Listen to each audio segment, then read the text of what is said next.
खबर एक्सपर्ट में आपका स्वागत है। मैं हूं आपके साथ गौरव। उत्तर प्रदेश के आगरा में केंद्रीय कानून एवं राज्य मंत्री एसपी सिंह बघेल मीडिया से रूबरू हुए। उन्होंने कहा कि अब भारत देश सांप और सपेरों का देश नहीं रहा, बल्कि प्रधानमंत्री नरेंद्र मोदी के नेतृत्व में देश विकास की ओर अग्रसर है। तो वहीं उन्होंने कहा कि अब किसान सक्षम हो चुका है, मजदूरों को उनकी मजदूरी मिल रही है। इसी के साथ 370 मंदिर और 3 तलाक के जो बड़े मुद्दे थे अब वो शांतिपूर्ण तरीके से ख़त्म हो चुके हैं। इसी के साथ आगरा हमारा स्मार्ट सिटी की ओर अग्रसर है। तो वहीं मेट्रो ट्रेन आगरा को मिल चुकी है। इसी के साथ साथ अब शहर और गांव तक गंगाजल पहुंचाने की कवायद शुरू हो चुकी है। भारत अब सांप और सपेरों का देश नहीं रहा। अब भारत के प्रधानमंत्री के स्वागत में अमेरिका जैसे राष्ट्र रेड कारपेट से स्वागत करते हैं। यहाँ कहना था केंद्रीय राज्य मंत्री एसपी सिंह बघेल का। आज पीएम मोदी के नेतृत्व में किसान सक्षम हो रहा है, तो वहीं मजदूर को उसकी मजदूरी मिल रही है। इसके साथ ही नगरों को मेट्रो से जोड़ा जा रहा है। आज भारत में 3 तलाक जैसे लेकर कश्मीर में धारा 370 का मामला, भगवान श्री राम का भव्य मंदिर, सभी का काम कुशलता और शांतिपूर्ण तरीके से हो रहे हैं। धारा 370 जैसा महत्वपूर्ण काम पीएम मोदी ने करके दिखाया है, क्योंकि इसके बारे में कभी सोचा नहीं सकता। इसके साथ ही डीबीटी एक ऐसा काम है जो मील का पत्थर साबित हो रहा है। ताज नगरी आगरा की बात करें तो स्मार्ट सिटी का प्रोजेक्ट आगरा मेट्रो या फिर हर घर नल के तहत गंगाजल, आज नगर के देहात में भी गंगाजल पहुंचाने की कवायद शुरू हो चुकी है। इसमें समझा सकता है कि प्रधानमंत्री नरेंद्र मोदी शहर से लेकर देहात के लोगों तक के लिए कितने संजीदा हैं। और लोकप्रिय नेता श्री नरेंद्र मोदी जी के केंद्र सरकार के 30 तारीख को 8 साल पूरे करने पर उनको बधाई ये देना चाहूँगा कि ये 8 साल उन्होंने विकास युक्त और पूरी तरह भ्रष्टाचार मुक्त किए हैं। काजल की कोठरी में 8 साल कोई रहे और एक दाग न लगे, ये छोटी बात नहीं है, इसको गंभीरता से लीजिएगा। इसलिए एक शेर में पढ़ना न मांझी न ड्राइवर न हक में हवाएं, कश्ती भी टूटी ये कैसा सफर है। फकीरी का नेता के बस की नहीं होती है 8 साल काजल की कोठरी। कोई फकीर नुमा, कोई ओवर टाइप का आदमी, कोई परमहंस स्वभाव का व्यक्ति ही बिना करप्शन के 8 साल काट सकता है। इस प्रकार तमाम योजनाएं हैं। अब सबसे पहला काम जनधन योजना में 45 करोड़ का खाता करवाया। विधवा विकलांग वृद्धावस्था पेंशन डायरेक्ट उसमें आई। किसान सम्मान निधि से पूरा देश लाभान्वित हुआ है। आयुष्मान कार्ड से पूरा देश के गरीब लोग लाभान्वित हुए। उज्ज्वला योजना में पूरे देश की गरीब महिलाओं को सिलेंडर मिला है। इसी प्रकार से सौभाग्य योजना में सभी अंतिम मंजिल को बिजली देने का काम किया है। ई कार्ड के द्वारा श्रमिकों को कम से कम 12 योजनाओं से लाभान्वित करने का काम किया है।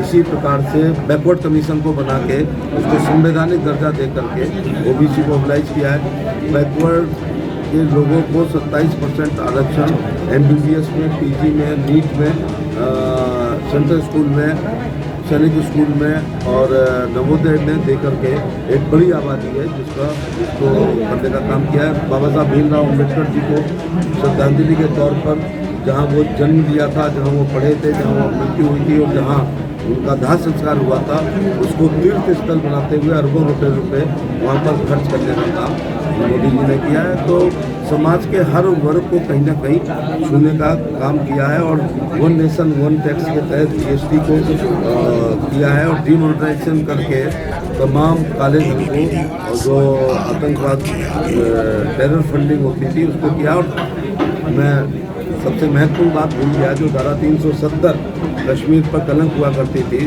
मुखर्जी साहब कहा करते थे कि एक देश में एक ही संविधान होना चाहिए और एक ही निशान होना चाहिए और एक ही प्रधान होना चाहिए था। कश्मीर में हमें 2-2 झंडे पड़ते थे।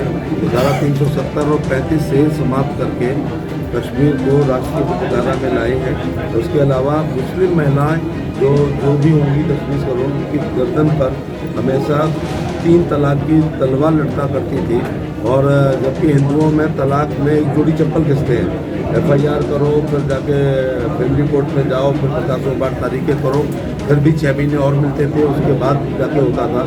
और यहाँ पर शादी जैसी पवित्र संस्था 3 शब्द बोल के कोई ख़त्म कर दे, ये कबीलाई संस्कृति थी। तो इस देश में कबीलाई संस्कृति नहीं चलेगी। तो 3 तलाक समाप्त करके मुस्लिम महिला को बहुत बड़ा संरक्षण देने का काम किया। और भगवान राम का मंदिर जो आस्था का प्रतीक था, उसकी वैधानिक हिडन्स को दूर करते हुए मुख्यमंत्री जी का धन्यवाद और बधाई देना चाहूँगा कि गर्भगृह में कल पहली शिला रख करके जो वर्षों से हमारे सपने हुआ करते थे उनको पूरा करने का काम किया है। बात करें 8 साल हो चुके हैं, आपने भी 3 साल का कार्यकाल पूरा कर लिया है। आगरा को क्या सौगातें मिली, थोड़ा बताएं। आप जहाँ जा रहे होंगे मेट्रो के पिलर्स इस समय आपको फटते हुए दिखाई पड़ रहे होंगे। मेट्रो का काफ़ी हिस्सा कंप्लीट हो चुका है। इसी प्रकार से स्मार्ट सिटी में काम हो रहा है। गंगा जल आप लोग पी रहे हैं और एक बहुत बड़ी सौगात आगरा को ये मिल रही है, हम थोड़े लेट हो गए हैं आगरा देहात में, कि नल के द्वारा जल जीवन शक्ति के मिशन हम अंडरग्राउंड वाटर की पहले योजना बनाई थी। अब ये कहा गया है कि चूंकि आगरा में 15 में से 14 ब्लॉक डार्क हैं, इसलिए भूगर्भ वाला जल है ये बहुत समय तक नहीं चलेगा, इसलिए अब एक योजना बनी है। टेंडरिंग प्रोसीजर में है। गंगा जल के द्वारा जैसे शहर में आ रहा था अमृत योजना में, अब जल जीवन मिशन के तहत हर गांव के मजरे को नल के द्वारा जल मिलेगा और ज़्यादातर बीमारियां दूषित पानी के कारण हुआ करती थी। अब आप थोड़े समय बाद देखेंगे कि बीमारियों में कमी आएगी। और सबसे बड़ा काम अब क्या है, एक्चुअली ज़्यादा काम हो जाते तो याद नहीं रहते। कोरोना काल में विकसित राष्ट्रों से भी ज़्यादा अच्छा मैनेजमेंट श्री मोदी जी ने किया। समय रहते हुए कर्फ्यू लगाया, भारत बंद किया और उस पर कंट्रोल किया। दूसरी बात ये भी है कि भारत में बनी है वैक्सीन की उम्र 8-10 साल में रिसर्च के बाद बनती है, जो 13 महीने में प्रधानमंत्री जी के नेतृत्व में वैक्सीन बनी और उसको लगवाने का भी काम किया और हमने कोरोना पर विजय प्राप्त करने का काम किया, जो विकसित राष्ट्र भी नहीं कर पाए थे। और सबसे बड़ी बात है कि अंतर्राष्ट्रीय राजनीति में इस समय भारत सपेरों का देश नहीं है, इस समय मदारियों का देश नहीं है, जादूगरों का देश नहीं है। इस समय वर्ल्ड पॉलिटिक्स, जब प्रधानमंत्री कहीं विदेश में जाते हैं तो रेड कार्पेट ट्रीटमेंट उनको मिलता है। और जब मैंने देखा था, जब मैं नरेंद्र मोदी जी के पहली साल में जब मैं MP था, तो रिपब्लिक डे की परेड पर भूटान के राष्ट्रप्रधान राजा आए थे और अगले साल अमेरिका के राष्ट्रपति आए थे। एक साल में क्या इतना देश ने उन्नति कर ली कि भूटान के राजा मनमोहन सिंह के समय 2013 में भूटान के राजा हमारे रिपब्लिक डे के चीफ गेस्ट थे। मैं नहीं कहता कि भूटान छोटा देश है तो, लेकिन प्रोटोकॉल होता है। और अगली साल बराक ओबामा आ जाते हैं। और मैं जब चौंक गया जब मोदी जी ने कहा मैं और बराक आपस में बातें करते हैं, मैंने कहा असली में तो ठंड हो गया। अमेरिका में बहुत बड़ा माना जाता है फर्स्ट नेम लेना। फिर कहा मैं और बराक जोक्स करते हैं।